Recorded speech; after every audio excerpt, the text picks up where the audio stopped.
We're speaking today with Hassan Al-Thawadi. Your Excellency, thank you so much for joining us. Thank you. Please call me Hassan. Thank you, Hassan. Well, I want to bypass some of your wonderful pedigree. We'll get back to that from your legal background, but World Cup, we get to talk about World Cup right now. Let's jump on that. What's happening? Where's it coming? Well, 10 years on from when we won the right to host the World Cup in 2010, our projects are coming along as according to schedule. We've inaugurated 2 stadiums. We're in the process of inaugurating a third by the end of this year. 2 more stadiums will come online by the end of this year, first quarter of next year. So we'll have events to inaugurate them as well. By 2021, all our stadiums will be ready. In terms of overall infrastructure, we've got our metro system that's going to be operational by first half of next year. All the expressway and road works are being finalized as well, again, by mid next year. ICT infrastructure is already upgraded. We're already even serving pockets of 5G networks. By 2022, hopefully it'll cover a much bigger portion. We're actually done with our training sites. 45 training sites up and ready for the tournament. So we're coming along pretty well. Now we're moving on to the stage of operational. So now we're actually developing our operational capabilities. Throughout the 10 years, we've been ramping it up, but now is the time when we're getting more in terms of host country operations, tournament operations. Obviously with FIFA, we've developed a joint venture company that's in charge of tournament delivery, and we're also developing our capability for the host country as well. And that's coming along pretty well as well. Now, this is certainly the first time for Qatar. Is it also the first time for the region? It is. It is for the World Cup to come. Actually, I think any major sporting event, but specifically for the World Cup, the FIFA World Cup, it's the first time in the Middle East. It's the first time in the Arab world. It's the first time in the Islamic world. It's the second time in Asia. The first time was in 2002 in Japan and Korea when they co-hosted. This is the first time it'll come to Western Asia. So this is monumental, not just because it's World Cup, but really this is a direct diplomatic, if you would, opportunity to bring the world to Qatar. Absolutely. I mean, it's important to point out this, we always recognize the power of sports, and more importantly of sporting major events, the transformational power that it has, the ability for it to serve as a catalyst for positive change and an accelerator for initiatives, and more importantly also a platform to bring people together. When we embarked on the journey to host the World Cup or to bid for the World Cup, we always were committed to the fact that this is not a Qatar World Cup. This is a Arab World Cup. This is a regional Middle Eastern World Cup first and foremost. A Qatari World Cup next. And that's why our initiatives have always focused on ensuring that the legacy extends beyond Qatar. Obviously, the host nation has to have a legacy, and we're working very hard to ensure that every penny we put into, whether it's infrastructure, whether it's overall development, serves for the purpose of leaving a legacy beyond beyond the tournament. But it's first and foremost an overall event for the region. Soccer has always been the great unifier, of course, but sometimes it also gets down to just pure sibling rivalry. Let's talk about that, because I know you grew up and you were educated in part in England, so when it comes down to that match, I'm curious where loyalties will fall. No, listen, there's no doubts. I mean, loyalties always are within the Qatari national team, no doubts about that. But I think competition is always good. Healthy competition always creates the desire to always improve and evolve and improve and evolve. And that's what it does. Now, for us, we've always seen this event as a catalyst. It served as a great catalyst, whether it came as urban development plans that were already in the pipelines for the World Cup have been accelerated. They've been reprioritized for the sake of the tournament, with the perspective of how can this serve the urban development of the nation.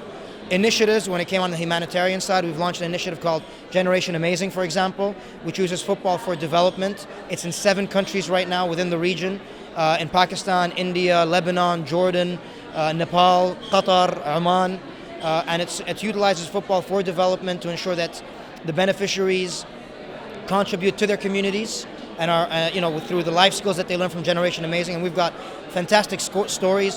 One of them is, for example, we've had a crane worker. One of our laborers is a crane worker in one of our stadiums. He became a Generation Amazing ambassador, coach. He's been traveling throughout the world, teaching children through the syllabus that we've created, and inspiring, young children in terms of, being leaders in their community. I can go on and on about the legacy that this tournament has, but it extends beyond the borders of the state of Qatar. Well, it's a very exciting opportunity. Obviously, one of the key questions always surrounding a World Cup these days, unfortunately, is security, is the safety of the spectators, the players as well. Is it ever a more pressing issue when we talk about bringing these games to the Middle East?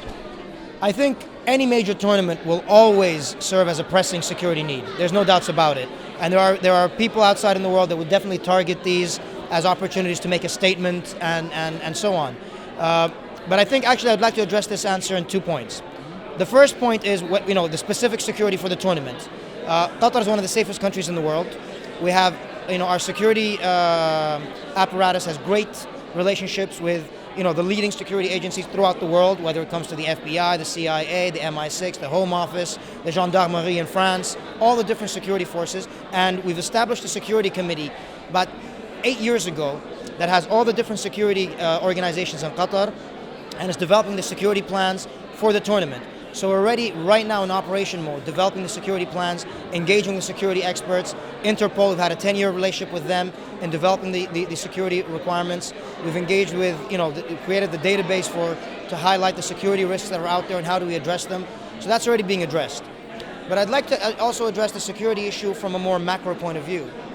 What this tournament offers as well, with initiatives that we've launched, it offers people. It serves as a beacon of hope. We're trying to utilize it to offer it as a beacon of hope for people that kind of might not see an opportunity or a great opportunity, whether it's in terms of a job or their businesses. This tournament hopefully serves as a catalyst to kind of accelerate their initiatives as well. So we have an initiative called Jasur Institute that trains people in the sporting industry, and we're trying to create the sporting industry as a viable job creator within the region. We've got, as I said, Generation Amazing, which underprivileged children and underprivileged people within their areas can actually learn skills that serves them or helps them serve their communities. It's an alternative to a very bleak path. It's an alternative to a dark path that people can take. So on a macro scale, on a wider scale, we're trying to utilize this tournament to also kind of dissuade people from taking a very dark path and actually serve as a platform for them to kind of contribute to their societies and their countries. Well, we saw so much of this hope going into the Brazil games, of course, so I have to ask you a bit of a loaded question. What lessons were learned from Brazil that you guys are immediately addressing and getting in there and saying, we're going to fix that, we're going to correct this, we're going to make sure this sticks? We've learned obviously from South Africa, we've learned from Brazil, we've learned from Russia. So each tournament has actually served us or offered us an opportunity to learn. No doubts. The first element is always prepare ahead of time because no matter how well prepared you are, time is always going to be a factor. So always, the more prepared you are from when plans go askew. Legacy is a fundamentally important part. Plan for your legacy ahead of time because it will not go as you planned, but you still have to factor in when it does not go as you planned, you still have to try to extract as much benefit as possible. So plan your legacy initiatives already, and we're very proud. Over the 10 years we've launched our initiatives, so our initiatives are already on the ground when it comes to legacy, and we're learning from them. I think also very important is to listen to the fans, to understand the fans' concerns, engage with the fans early on. We're very, lucky to have the Club World Cup. We're hosting the club two editions this year and next year, and it's an opportunity for us to engage with.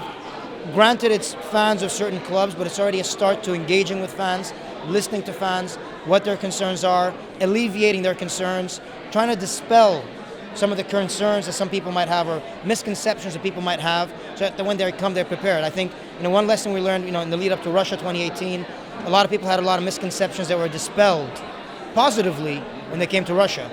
We want to take that to the next level. Well, on that note, too, what would you say is your ultimate goal? What would be the message and the one thing you'd want the Western world to say, oh, this is what I'm going to take away from the Games about Qatar? That the Middle East is a welcoming, culturally rich, diverse, and very hospitable place. I want people when they leave to have made friends, lifelong friends, people to have kind of dispelled misconceptions and stereotypes that they might have had. And on the other front also, I want people, 4 or 5 years on from the tournament, I would like to be able to point at people and say, these are people that have benefited individually from this tournament. The worker that's been able to create a better life for his family, back home. The company, the small little company that through the World Cup has been able to grow larger and create job opportunities and employment opportunities for people within his community or her community. To leave a legacy beyond that tournament that rests within people. Well, we were talking too before the cameras roll. I know your background is as a lawyer. Your background in training is a lawyer. Long time ago, yes. And even the misperception, of course, of Sharia law in this country, our misperception of it, and that as a workaround, the rules that have come up around it to implement and allow for business to move forward. Can you address that as they've come into play here? Well, if you allow me, I won't address it very much, just simply because it's not, it's been 10 years since I last practiced law, and it's a very nuanced question. Once a lawyer, always a lawyer. Once a lawyer, always a lawyer, no doubts about that. That's why, no comment. Perfect. Well, I want to thank you, and I wish you all the best of luck. We at the FPA certainly want to be sitting sidelines there, rooting for our home team and every other team, but ultimately for the success of Qatar. Thank you, Your Excellency. It's a great pleasure to meet you and interview you.